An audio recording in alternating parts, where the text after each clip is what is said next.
बिहार के पूर्व मुख्यमंत्री कर्पूरी ठाकुर की 31वीं जयंती पर सदर विधायक आनंद शंकर ने भाग लिया और उनके मूर्ति पर पुष्प माल्यार्पण कर उनके प्रति श्रद्धा सुमन अर्पित की और उनके किए गए योगदान के बारे में सभी को अपने संबोधन में क्या क्या कहा, आइए आपको सुनाते हैं। ठाकुर जी का जयंती है, इस पे क्या कहेंगे?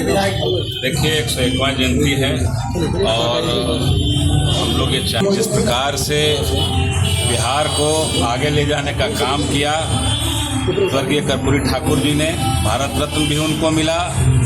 इसके अलावा जिस प्रकार से गरीब गुरबों के लिए, अंतिम पंक्ति में बैठे लोगों के लिए जिस प्रकार से उन्होंने आरक्षण देने का काम किया, उनको अगली पंक्ति में लाने का काम किया, वो जननायक ही कर सकते थे। जिस प्रकार से परीक्षा में इंग्लिश में पहले परीक्षा होती थी, इंग्लिश मैंडेटरी था, इंग्लिश को हटाने वाले, मैंडेटरी से हटाने वाले कर्पूरी जी थे। तो ये बड़ी बड़ी उपलब्धियां उनके जिम्मे हैं। तो हम ये चाहेंगे कि उन्होंने जो रास्ता दिखाया, जो मार्गदर्शन दिया हम लोगों के लिए, हमारे आने वाली पीढ़ियां भी उससे सीख ले और आगे बढ़ने का काम करे।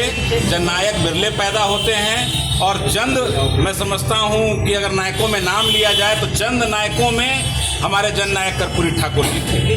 और जिस प्रकार से बिहार को आगे ले जाने का काम किया, समाजवाद को आगे ले जाने का काम किया, मैं समझता हूं कि उनको, हम लोगों को, सभी लोगों को उनसे सीख लेने की आवश्यकता है। अति पिछड़ा के लोगों ने कहते हैं कि जिस आधार पर अति पिछड़ा के हिस्सेदारी है, उस हिस्सेदारी से राजनीतिक में हम लोग का नहीं मिलता, हिस्सा मिलता है। देखिए ये उनकी सोच थी, कोटा विदिन कोटा।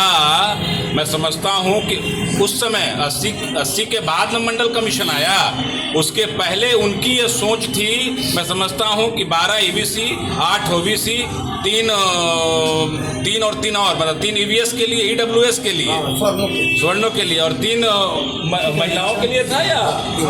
तो अब ये स्थिति, ये उनकी सोच उस समय थी। 70-72 की बात हम लोग कर रहे हैं। तो आप ये सोचिए कि उतने वैसी मानसिकता के साथ उनका ध्येय यही रहा होगा ना कि जो लोग पिछड़ी पंक्ति में हैं उनको आगे लाने के लिए हम लोग जो प्रयास कर सके उन्होंने किया।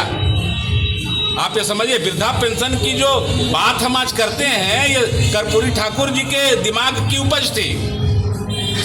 आप ये समझ लीजिए। तो ये जननायक ही कर सकते हैं। आम नेताओं से जो गर्भ से निकला है आंदोलनों के, वही जमीन की सच्चाई को समझते हैं, और जमीन को जो सच्चाई को समझेगा वही जननायक बनेगा।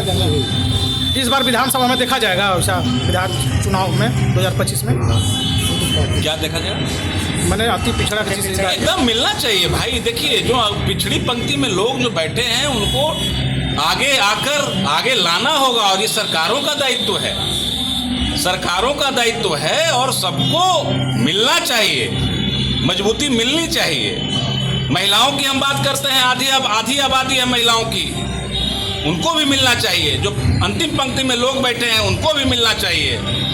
तो ये देश तो तभी चलेगा जब हम सब लोग मिल के चलेंगे, आगे बढ़ेंगे, और सबको समान हक, समान शिक्षा मिलेगी, समान अवसर मिलेगा, तभी हम आगे बढ़ सकेंगे। सरकार ने